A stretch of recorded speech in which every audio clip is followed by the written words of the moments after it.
जिसने अपना चरित्र बेच दिया, उसने अपना देश बेच दिया, वो तो देश का द्रोही है, वो तो देश द्रोही होता है, वो तो दंभी होता है, कलयुगी होता है।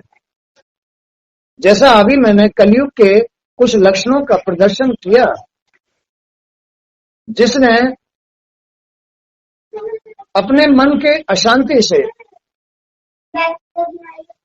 खेलता रहेगा, अपने मन की अशांति से, अपनी बुद्धि की अशुद्धि से, अगर कलयुगी जीवन में उसने ये सब कुछ किया है तो उसने अपना चरित्र बेच दिया है, अपना देश के अंदर स्वार्थ सिद्धि में पेट भरने के लिए ही जीवन जिया है। ऐसे आदमी को कभी भी मोक्ष नहीं मिलता है, जन्म मरण मिलता है। वही आदमी पार जाता है जो निष्काम भाव से, चाहे कीड़ा ही क्यों ना हो, चींटी ही क्यों ना हो, निष्काम भाव से उस पर दया करता है, उसको बचाता है। ऐसा जीव मोक्ष को प्राप्त होता है। वो कलयुगी, उसका कलयुगी जीवन नहीं होता। कलयुगी जीवन तो आदमी जीता है। कोई इस युग में भी कलयुगी जीवन जीता है, कोई सतयुगी भी जीता है, कोई राम और कृष्ण जैसा भी जीवन जीता है। तो ये युग तो, ये संसार तो हमेशा एक जैसा रहता है।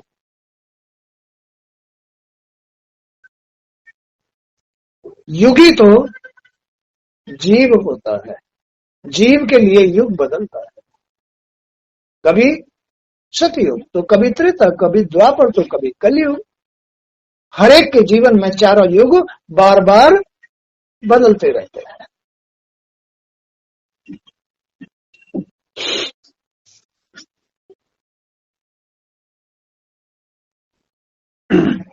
तो कलयुग में दोष से प्राणियों के शरीर छोटे और रोगग्रस्त होने लगेंगे। कलयुग में भाई, जब आदमी, कलयुग दूषित कर्म तभी होते हैं जब आदमी का मन, बुद्धि, सोच आदि खराब होते हैं। कलयुगी होता है, विकारग्रस्त होता है। तो कलयुग में दोष से प्राणियों के शरीर छोटे और रोगग्रस्त होने लगेंगे। इन कलयुगी मन, बुद्धि, विचारों से जो कर्म होते हैं, इनसे ही रोग पैदा होते हैं। टेंशन, दूषित कर्म, अशांति, इनसे अभी शरीर में क्या पैदा होगा? रोग पैदा होंगे।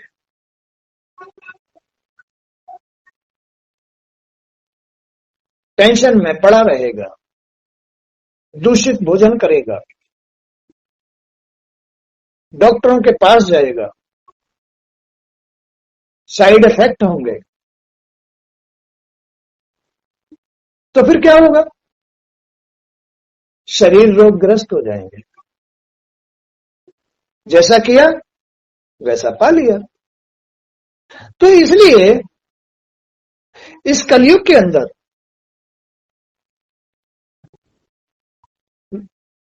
लोगों के जो शरीर हैं वो छोटे हो जाएंगे। सबकी जो लंबाई होनी चाहिए, आकृति छोटी होती चली जाएगी, पतली होती, किसी की पतली होती चली जाएगी, कोई व्यर्थ में ही फूल जाएगा, वास्तविक रूप नहीं रहेगा।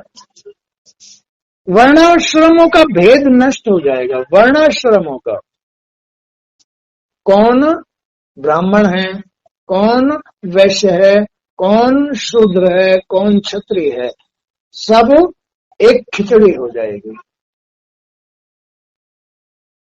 ब्राह्मण भंगियों में भी शादी कर लेंगे, वैश्य शूद्रों में भी शादी कर लेंगे, क्षत्रियों में भी शादी कर लेंगे।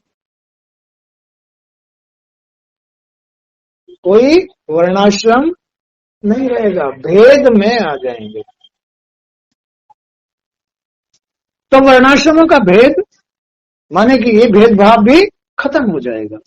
धर्म में पाखंड का बोलबाला हो जाएगा। धर्म में पाखंड का धर्म नहीं रहेगा, बल्कि जो धर्म को मानने वाले होंगे, भाव भक्ति करने वाले होंगे, उनकी भी आलोचना की जाएगी। उनकी भाव भक्ति, उनके धर्म नष्ट किए जाएंगे। कोई हवन आदि या कथा आदि या ऐसे सत्संग आदि अगर करेगा तो उसकी चर्चा की जाएगी, आलोचना की जाएगी। उनसे कहा जाएगा भाई इसमें क्या क्या रखा है। ऐसी लोगों की बुद्धि हो जाएगी। अभी तो कम हुई है, आगे धीरे धीरे धीरे धीरे लोगों की बुद्धि ऐसी हो जाएगी। तो राजा और प्रजा चोरी, डकैती, लूटमार, दुष्ट कुकर्म, हिंसा, भ्रष्टाचार में लिप्त हो जाएंगे धीरे धीरे चलते। अभी तो कोई राजा बैठता है देश के अंदर, प्राइम मिनिस्टर बैठता है। अभी कलयुग देखो आगे कोई प्राइम मिनिस्टर ही नहीं रहेगा, सब अपने अपने घर के राजा हो जाएंगे। इतना भयंकर कलयुग आएगा, कोई किसी राजा को नहीं मानेगा। सबकी बुद्धि इतनी भ्रष्ट हो जाएगी। इसलिए ये आगे चल के ये चुनाव आदि ये भी सब बंद हो जाएंगे। कोई किसी की वोट नहीं देगा, सब प्राइम मिनिस्टर बनना चाहेंगे। प्राइम मिनिस्टर तो एक ही होता है, और घोर कलयुग में सब प्राइम मिनिस्टर बनना चाहेंगे। तो भाई सभी प्राइम मिनिस्टर तो सब अपने अपने ही घर के होंगे। तो राजा और प्रजा चोरी, डकैती, लूटमार, कुकर्म, हिंसा, भ्रष्टाचार में लिप्त हो जाएंगे। इससे प्रजा अत्यंत पीड़ित होगी। जब राजा नहीं रहेगा, कोई अंकुश नहीं रहेगा, कोई नियम नहीं रहेंगे, तो प्रजा को बड़ा कष्ट मिलेगा, अशांति मिलेगी।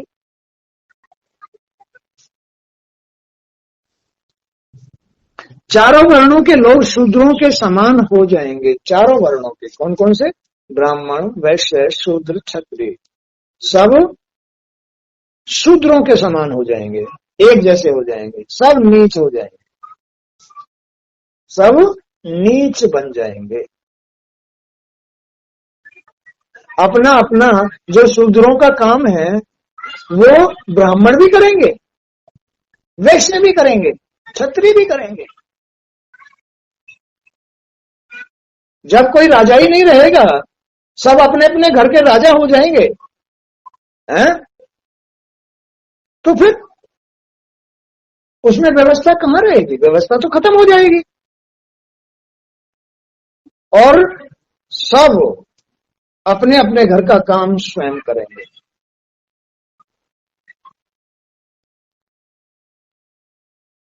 लूट मार करेंगे, चोरी करेंगे, डकैती करेंगे, क्योंकि उनके पास सद्बुद्धि नहीं रही, शुद्ध मन नहीं रहा, शुद्ध विचार नहीं रहे, शुद्ध कर्म नहीं रहे। तो महाकलयुग में ऐसा होने वाला है। शरीर भी छोटे छोटे हो जाएंगे, घर गृहस्थी की, देश की कोई व्यवस्था नहीं रहेगी।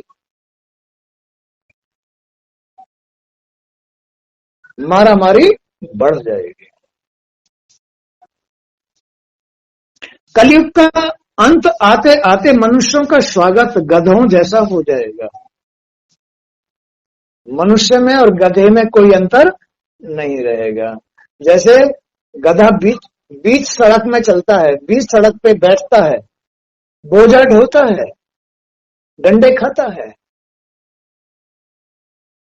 ऐसा ही ये जीव हो जाएगा। अज्ञानता में, भूल में, अपने विवेक को खो करके, मन से अशांत रह करके, कुकर्म कर करके गधों के समान हो जाएगा। लोग प्राय नाना कुकर्मों से गृहस्थी का भार ढोने वाले और विषयी हो जाएंगे। लोग प्राय नाना कुकर्मों से, अनेक कर्मों से, चोरी करके, झूठ बोल के, छल करके, बेईमानी, क्योंकि उनके पास ना तो शुद्धि रही, ना विवेक रहा, ना सत रहा, तो फिर कैसी पोजीशन आएगी उनकी? नाना प्रकार के कुकर्म करके गृहस्थी का भार ढोना शुरू करेंगे। रोटी, कपड़ा, हारी, बीमारी, बीमारी तो बहुत फैल जाएंगी। इलाज भी कराएंगे तो झूठ बोल के किसी से पैसे ले आएंगे, यार मैं अभी दे रहा हूं, और फिर नहीं देंगे। कलयुग में ऐसा समय आएगा कि कोई किसी को पैसा ही नहीं देगा, कोई किसी की मदद नहीं करेगा। लेकिन कलयुग, जब घोर कलयुग आएगा तो लोग बीमार हो करके मरते जाएंगे, महामारी फैल जाएगी, क्योंकि इलाज कराने के लिए उनके पास में व्यवस्था नहीं रहेगी। वो ऐशो आरामी हो जाएंगे, अच्छे कर्म नहीं करेंगे, कमाएंगे नहीं, छल कपट करेंगे, छीनेंगे, लूट मार करेंगे, चोरी करेंगे। अभी ऐसा कलयुग आने वाला है। कलयुग की ऐसी दशा होने वाली है। नाना प्रकार के कुकर्मों से गृहस्थी का भार ढोने वाले विषयी हो जाएंगे लोग। ऐसी स्थिति में धर्म की रक्षा के लिए स्वयं भगवान सतगुण स्वीकार करके अवतार लेंगे। तब वही परमात्मा इस धरती पर इस भार को खत्म करने के लिए, पृथ्वी के इस भार को खत्म करने के लिए अवतार लेंगे। वो दिखाएंगे पूरे संसार को, उनमें आकर्षण होगा, उनमें सत होगा, उनमें दुष्टों का नाश करने की पावर होगी, और एक एक करके सबको बीन देंगे, खत्म कर देंगे। कब? जब इस पृथ्वी पर इतना भार बढ़ जाएगा, ये पृथ्वी माता जब बिलखेगी, दुष्टों से खून बहेंगे, खून बहेंगे, दुष्ट भार बन जाएंगे, तब ये पृथ्वी माता रोएगी। इसकी आवाज सुन के भगवान धर्म की रक्षा के लिए इस पृथ्वी पर अवतार लेंगे और उन दुष्टों का नाश करेंगे, जिनकी बुद्धियां भ्रष्ट हो गई हैं, जिनके कर्म अशुद्ध हो गए हैं, जो अशांत रहते हैं, जो विवेक खो गए बैठे हैं, जो पाखंडी हैं, जो स्वार्थ के लिए कर्म करते हैं, उनको नष्ट करने के लिए आएंगे। यहां महामारी फैलाएंगे, जैसे अभी महामारी चली थी, ये दुष्टों का नाश करने के लिए ही तो चली थी, ये पृथ्वी के रोने के कारण ही तो चली थी, इस भार को खत्म करने के लिए तो चली थी। तो उन दिनों संबल नगर में विष्णु यश नाम के एक श्रेष्ठ ब्राह्मण के घर में भगवान कल्कि का अवतार होगा। वे देवदत्त नामक घोड़े पर सवार होकर दुष्टों का संहार करेंगे। वे राजाओं के वेश में छिपे डाकुओं को तलवार के घाट उतार देंगे। ऐसा कलयुग आएगा, ऐसा कलयुग आएगा जो अभी देख लो कि जो जीव बहुत बुरा हो जाता है, घोर कलयुगी हो जाता है, उसकी दशा कैसी होती है? लोग उसे मारने के लिए पीछे लग जाते हैं। अदालत या जो कानून व्यवस्था रखने वाले होते हैं, वो उसे इनाम रख देते हैं पकड़ने के लिए, उसे पकड़वा लेते हैं और जेल में डाल देते हैं। अभी तो यहां तक भी है, लेकिन जब भगवान इस धरती पर अवतार लेंगे ना, तो वो नहीं बख्शेंगे, वो नहीं बख्शेंगे। बीन बीन कर